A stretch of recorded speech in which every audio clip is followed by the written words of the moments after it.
नमस्कार। उत्तराखंड के जंगलों में लगी आग भयावह होती जा रही है। सब कोई उसको लेकर के चिंतित है। सुप्रीम कोर्ट में भी आज ये बात पहुंची है। एक्सपर्ट क्या कहते हैं इस बारे में, हमारे जो है आज इन हाउस एक्सपर्ट जो है वो सुशील बहुगुणा जी यहाँ मौजूद है, जो बताएंगे। वहीं से आते हैं, अच्छी तरह इन सब चीज़ों को, परिस्थितियों को समझते हैं। सुशील, ये बताइए कि उत्तराखंड के जंगलों में जो आग लगी है ये समस्या गंभीर है, लेकिन ग्लेशियर पर ब्लैक कार्बन का मामला क्या है जिससे बहुत सारे लोग चिंतित हैं? जी शुक्रिया बाबा। पहाड़ों में जो आग इन दिनों हमको दिख रही है ये कोई नई बात नहीं है, ये सदियों से लगती आई है। गर्मियों के महीनों में पहाड़ों में आग लगना सामान्य घटना है, लेकिन जिस पैमाने पर आग लग रही है वो चिंता की बात है। इस पर हम विस्तार से आगे करेंगे बात। और ये सिर्फ उत्तराखंड की बात नहीं है, ये जितने भी हिमालयी इलाके हैं जहाँ जंगल हैं वहाँ इस तरह की चीज़ें देखने में आती हैं। उनकी कई वजह हैं, लेकिन उससे पहले आपने जो ब्लैक कार्बन का पूछा है मुझसे, तो ब्लैक कार्बन के बारे में आपको मैं बताऊं कि हिमालय पे ब्लैक कार्बन, हाँ, हिमालय की अगर हम बात करें, क्योंकि हिमालय बहुत ज़्यादा संवेदनशील है, इसको तीसरा ध्रुव भी बोला जाता है। और जो दोनों ध्रुव है अंटार्कटिक और आर्कटिक, उसकी तरह ये भी एक तरह से बर्फ़ का एक ऐसा खजाना है जो पूरी दुनिया की पानी की ज़रूरतों की गारंटी है। हिमालय के साथ बड़ी चिंता इसलिए है कि हिमालय पर पर्यावरण में जो बदलाव है उसका असर बहुत तेज़ी से दिख रहा है। मैदानी इलाकों में जितनी तेज़ी से असर दिखेगा उससे ज़्यादा तेज़ी से पर्वतों में असर दिखता है, हिमालय या ध्रुवों पर असर दिखता है। ब्लैक कार्बन जो आपने कहा, आप अगर देखेंगे ये मैं जब लद्दाख जा रहा था तो मैंने तब रास्ते में तस्वीरें ली थी हिमालय पर्वतमाला की। हम लद्दाख जाने के लिए जब जाते हैं तो हिमालय को क्रॉस करते हैं, तो ये नीचे आप मेरे देखेंगे ये हिमालय है और इसमें कई ग्लेशियर्स आपको दिखेंगे हिमालय के बीच में। होता क्या है कि जब बहुत ज़्यादा प्रदूषण होता है, जैसे बायोमास फ्यूल जलता है, बायोफ्यूल जलता है, बायोमास बर्निंग होती है, या फिर जंगल जलते हैं, ठीक है। तो इन सब के जलने से जो धुआं उठता है, उस धुएं में जो एरोसोल होते हैं ब्लैक, जो कार्बन के कण होते हैं, वो हवा में ऊपर उठते हैं। और वो हवा में ऊपर उठने के बाद कहीं जाकर रुकेंगे, टिकेंगे। तो जब वो ऊपर की तरफ उठते हैं और हिमालय की तरफ बढ़ते हैं, तो हिमालय में उनको ये जगह मिलती है जहां वो नीचे बैठते हैं और ग्लेशियर के ऊपर जाकर टिक जाते हैं। तो इसका मतलब मैं यदि आम भाषा में कहूँ, जो जंगल जलते हैं उनसे जो राख निकलती है वो राख हवा के कण में जाते हैं और हिमालय में जाके उन पर चिपक जाते हैं। हाँ, और यही नहीं, यहाँ जो पराली जलती है इसका असर भी होता है। ये जो वाहनों का जो धुआं है ये भी अल्टीमेटली जाता इसी तरह हिमालय की तरफ है, और भी तरफ फैलता है, लेकिन हिमालय पर इसका असर ज़्यादा खराब दिखता है। अब ब्लैक कार्बन जो है उससे हम ग्लेशियर्स को लेकर क्यों चिंतित हैं? दरअसल ग्लेशियर्स आपने देखा होगा, बर्फ सफ़ेद होती है और बहुत साधारण सा विज्ञान है कि जो सफ़ेद चीज़ है वो हर तरह की लाइट की वेवलेंथ को रिफ्लेक्ट कर देती है, इसलिए वो गर्म नहीं होगी, उतनी जल्दी गर्मी महसूस नहीं होगी। इसीलिए कहते हैं गर्मियों में आप सफ़ेद कपड़े पहनें। लेकिन अगर काले कपड़े पहनेंगे तो आपको गर्मी ज़्यादा लगेगी, क्योंकि वो सारे वेवलेंथ्स को ऑब्जॉर्व कर लेगी। जब इसके ऊपर ब्लैक कार्बन जमा होगा तो ये जो वाइटनेस आपको इसकी दिख रही है काली होती जाएगी, ये गाढ़ा रंग का होता जाएगा, थोड़ा धुआं सा कलर का हो जाएगा। तो जब इस पर सूरज की किरणें पड़ेंगी तो ये क्या करेगी, उसको अवशोषित करेगी, यानी कि उस लाइट को अवशोषित करेगी और वो फिर गर्मी में बदलेगा। गर्मी में बदलेगा तो आपकी ग्लेशियर्स तेज़ी से पिघलेंगे। इसका सीधा मतलब है कि पर्यावरण में होने वाला जो बदलाव है, जिसमें कि आप आग जलाते हैं या जंगल जलते हैं, जिसमें हम गाड़ियाँ चलाते हैं या पराली जलाते हैं, उसका असर देर सबेर हज़ारों किलोमीटर दूर और कई किलोमीटर ऊपर हिमालय की इन पर्वतमालाओं में होता है, उसके ग्लेशियर्स पर होता है। उनके पिघलने की एक रफ्तार होती है, गर्मियों में तेज़ी से पिघलते हैं, सर्दियों में कम पिघलते हैं, नहीं पिघलते। लेकिन इनकी गर्मियों में पिघलने की रफ्तार और तेज़ हो जाती है, और अगर ये ब्लैक कार्बन होगा तो सर्दियों में भी पिघलेंगे।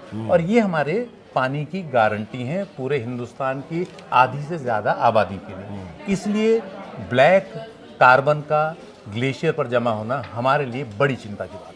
दूसरी जो चिंता की बात है कि ये आग क्यों लग रही है उत्तराखंड के जंगलों में, पहाड़ों पे आग क्यों लगती है। आज सुप्रीम कोर्ट में भी सुनवाई थी, वहाँ भी ये सरकार की तरफ से ये दलील दी गई कि आग लगने की बात सामान्य, जैसा आपने भी कहा, हर 4 साल में ये बढ़ जाती है। इसका क्या कारण है और इसका कारण मैं आपको बताता हूँ। जैसे ये तस्वीर है, आप देखेंगे हिमालयी इलाकों में जो जंगल है, चाहे उत्तराखंड हो, हिमाचल हो या उत्तर पूर्व के तमाम राज्य हों, जम्मू कश्मीर भी हो, वहाँ अगर आप देखेंगे तो जंगलों में मिश्रित जंगल है। उसमें बांज बुरांस का जंगल भी है, उसमें देवदार भी है, उसमें पाइन भी है। ये आपको मैं एक गांव की तस्वीर दिखा रहा हूँ और ये इसमें पाइन का फॉरेस्ट है जिसके बीच में एक गांव बसा हुआ है। और ऐसे उत्तराखंड में या हिमाचल में सैकड़ों गांव हैं।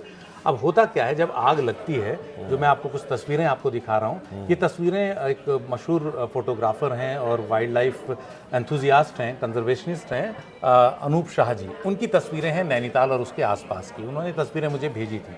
तो इनमें आप देखेंगे किस तरह से जंगल की आग जो है एक लाइन की तरह से ऊपर को चढ़ जा रही है। हाँ। और ये सारा आप जंगल देखेंगे पाइन का फॉरेस्ट है। पाइन का जो फॉरेस्ट होता है उसमें मार्च अप्रैल के महीने में पत्तियां झड़ती हैं, तो उसके जो पाइन के कोन होते हैं और उसके साथ जो पाइन की नीडल्स होती हैं वो बहुत तेज़ी से आग पकड़ती हैं। तो जब जंगल में वो बिखरते हैं तो नीचे जंगल में अगर आप देखेंगे तो पूरा बिखरा हुआ रहता है अप्रैल के महीने में, मई के महीने में, हर जगह जून के पतझड़ महीने में। होती है, जैसे हर जगह हाँ, तो पत्ते गिरते ये हैं। जो पाइन के कोन और पाइन के नीडल्स हैं ये बड़ी तेज़ी से आग पकड़ते हैं। इनके अंदर इस तरह का ऑयल होता है। उस ऑयल के आग पकड़ने से क्या होता है कि एक बार आपको ज़मीन पर आग लगी या किसी एक पेड़ पर आग लगी तो आसपास के पूरे जंगल को जलाता हुआ आगे बढ़ता है। और ये जो चीड़ के जंगल हैं इनमें असली डर यही होता है। तो अब पिछले कुछ समय से क्या हो गया, चीड़ तो हमेशा से यहाँ है, ऐसा नहीं। कई लोग कहते हैं चीड़ बाहर से आया भारत में, ऐसा नहीं है। ये करोड़ों साल से यहीं था, हमारा अपना पाइन है और अच्छी क्वालिटी का पाइन है। समस्या ये होती है कि एक तो कुदरती कारणों से आग लग गई थी, बिजली गिरने से, या अब मानवीय कारण ज़्यादा हो गए, एंथ्रोपोजेनिक रीज़न जिसको हम बोलते हैं। उसमें एक तो लोकल लोग आग जलाते रहे हैं पहले से, उनका ये मानना है कि इसके बाद अच्छी घास होती है। हालांकि पहले क्या होता था, गांव में लोग काफ़ी होते थे तो कंट्रोल तरीके से आग जलती थी और उसको बुझा लिया जाता था। आपको जितना आपको जितनी घास चाहिए उस इलाके में आपने इसको जलाया, पलायन से भी उसको जोड़ बुझा- रहे हैं। बिल्कुल। तो गांव में अब लोग कम रह गए। अगर जंगल में आग लगती है तो किसी को पता नहीं चलता, पता चलता है तो लोग कम होते हैं, उतनी जंगल में जाने का जोखिम लोग उठाते नहीं। दूसरी बड़ी बात कि जंगलों में जब आग जलती है तो ये आज की बात नहीं है, पुरानी बात है। अंग्रेजों के टाइम पर भी दो चीज़ें होती है, एक होता है वन का संरक्षण करना और एक होता है वन का प्रबंधन करना, यानी फॉरेस्ट का मैनेजमेंट और फॉरेस्ट का कंजर्वेशन। हमें फॉरेस्ट मैनेजमेंट करना चाहिए, यानी हमें देखना चाहिए कि जो हमारा रिसोर्स है उसको हम बेस्ट यूज़ में ला सकें।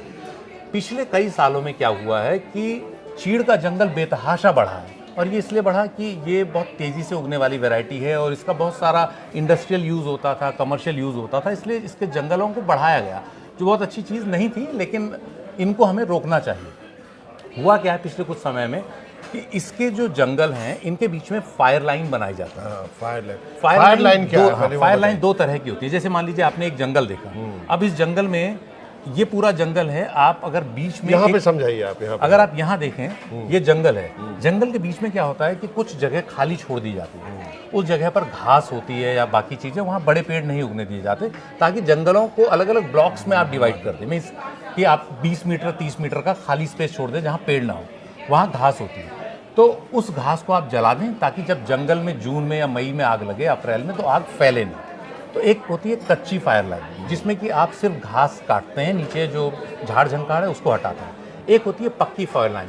पक्की फायर लाइन में क्या होता है कि आप बीच में पेड़ भी नहीं उगने देते हैं। तो ये प्रबंधन पहले बहुत अच्छे तरीके से होता था। पहले जो है फायर लाइन के मैनेजमेंट से जंगलों को हम बड़े पैमाने पर जलने से बचाते थे। जंगल के एक हिस्से में आग लगी, वो दूसरे हिस्से में नहीं फैलती थी। एक तो आपने जगह बना दी बीच में, दूसरा क्या होता था इसके आसपास पानी वगैरह का स्टोरेज किया जाता था, ताकि अगर मान लीजिए आग लगती है तो आप इस आग को उस छोर पे न जाने दें, ताकि बाकी जंगल आपका बच जाए। एक तो इसमें कमी पिछले कुछ समय में आई है। दूसरा, हमारा वन में जो लोग होते हैं, जो वनों का एक तरह से प्रबंधन करते हैं, चाहे उसमें आप फॉरेस्ट गार्ड कह लें या स्थानीय लोग, हाँ, स्थानीय, वो कम हो गए हैं। उनके कम होने से क्या हुआ है कि जंगलों में अब आग बढ़ती है तो आग को बुझाया नहीं जा पाता। तो अब जैसे ये एक तस्वीर मैं आपको दिखा रहा हूँ, ये भी आप पाइन का पूरा एक फॉरेस्ट देखेंगे, इसके बीच में गांव है, ये पलायन से प्रभावित एक गांव है पहाड़ का, लोग चले गए हैं। अब होता क्या था, पहले भी यहाँ लोग रहते थे, ये पूरा चीड़ का जंगल, अगर इस जंगल में आग लग जाए तो इस गांव का क्या होगा, जल जाएगा। तो पहले लोग इस आग को जलाने के लिए और इस आग को बुझाने के लिए खुद आगे आ जाते थे। जंगल के एक कोने में आग लगी, आसपास के लोगों को बुलाया और आग बुझा दी। अब लोग हैं नहीं तो आग बुझाएगा कौन? फॉरेस्ट के जो लोग हैं उन पर यह आरोप लगता है कि वो इसको लेकर के लापरवाह रहते हैं और इसकी वजह से आग तेजी से फैलती है। तीसरी एक और बड़ी चीज़ ये है कि पिछले कुछ समय में हमने लोगों का जंगलों से नाता तोड़ दिया। हमारी जो नीतियां हैं उसमें हमने कहा है कि आप जंगल से कुछ तोड़ के नहीं ला सकते। जबकि पुराने समय में लोग जब जंगलों के साथ रहते आए थे सदियों से, तो जंगल बचाना अपनी जिम्मेदारी मानते थे। क्यों? क्योंकि जंगल उनकी ज़रूरतें पूरी करता था। उनके खाने की, पीने की, उनका फ्यूल वुड की। अब आपने उनको उससे दूर कर दिया आपकी नीति। आप जंगल से अब कुछ ले नहीं जंगल में सकते अगर अब जंगल में कुछ होता भी है तो लोग लापरवाह रहते हैं, होता रहे, हमको क्या मिल रहा है। ये भी एक धारणा है जो आगे बढ़ी है। तो ये जो जंगल हैं ये करते क्या है कि आगे बढ़ करके इस तरह के जंगलों के लिए खतरा बन जाते हैं। ये तस्वीर दरअसल मेरे ही गांव के आसपास की है, तो मेरे को मिली तस्वीर। ये जो है एक बहुत खूबसूरत बांज बुरांस का जंगल है जिसमें देवदार भी आपको दिखेंगे और नीचे की तरफ चीड़ भी दिखेगा। जब नीचे चीड़ के जंगल में आग लगती है तो वो इस तरह का वो दावानल इस तरह के खूबसूरत जंगलों को अपने साथ मतलब तबाह कर देता है। और वो तबाही फिर देर सवेर हमारी, क्योंकि ये जो जंगल हैं जो आप यहाँ देख रहे हैं ये हमारे पानी की गारंटी है। इन जंगलों में साल भर पानी रहता है। गर्मियों के दिनों में भी आप इन जंगलों में जाएंगे आपको कहीं से पानी टपकता हुआ दिखेगा, आप प्यासे नहीं रहेंगे। चीड़ के जंगलों, अच्छा एक और बड़ी जो बात मैं बताना चाहता हूँ कि चीड़ का फैलाव इतना क्यों हुआ।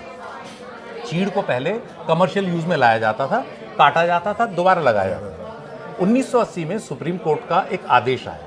उस आदेश में कहा गया कि 1000 मीटर के ऊपर का हर हरा पेड़ नहीं कटेगा।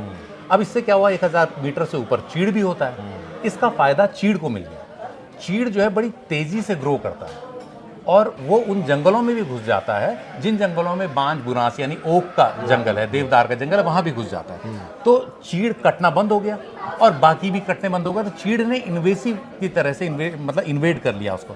और इसमें एक और चीज़ मैं आपको बताऊं, चीड़ की जो वो है, अगर आप इस तस्वीर को देखेंगे, चीड़ एक इस तरह का पेड़ है जिसको हम बोलते हैं fire resistant and fire promoting variety. Means चीड़ के जंगल में पेड़ पर अगर आग लगती है तो बड़ी तेजी से आग जाएगी, तो ये फायर को प्रमोट करता है। लेकिन अगर आप जंगल में आग बुझने के बाद देखेंगे इस पेड़ का तना खड़ा रहेगा, फायर रेजिस्टेंट भी है कि अपने ऊपर पूरी आग अपने आप नहीं गिरेगा। अच्छा, तो ये बड़ी हार्डी वैरायटी है चीन जंगल, ये चीड़ का पेड़। संक्षेप में मुझे ये बता दीजिए जाते जाते दर्शकों को कि इसको प्रिवेंट करने के लिए आप सारे उपाय बताएं। अब सीख क्या है इस बार जो आग लगी? सीख देखिए ये है कि ये आग सिर्फ उत्तराखंड की नहीं है, ये हिमाचल की भी है और जंगलों की भी है। जहाँ का वन प्रबंधन सोया रहेगा वहाँ आग ज़्यादा लगेगी। समय पर आप फायर लाइन जो बनाते हैं उसका प्रबंधन करें ताकि जंगल के एक हिस्से में अगर किसी कारण से आग लगे, बिजली गिरने से आग लग गई, तो आग आगे न फैले। पहले तो ये प्रबंधन होना चाहिए। दूसरा, लोगों को बढ़ाइए। आपके पास वन में लोग कम हैं तो एक आदमी कितना बड़ा फॉरेस्ट देखेगा, कहाँ तक करेगा, और वो अकेला कितना जंगल बुझा लेगा। तो आपके पास ये होना चाहिए। तीसरा, हम क्या करते हैं, आखिर में करोड़ों रुपए एक हेलीकॉप्टर ला करके खर्च करते हैं, जैसा कि हो रहा है, और उसके 1/10वें हिस्से में आप जंगल बचा सकते हैं। अब एक और बड़ी चिंता जो मुझे लगती है कि जंगलों में आग लगने की एक बड़ी वजह है कि जंगलों में जो अवैध कटान होता है उसको छुपाने का तरीका भी होता है। आप जंगलों में अवैध कटान करते हैं, उसके बाद अगर जंगल जल जाए तो आपके सारे सबूत गायब।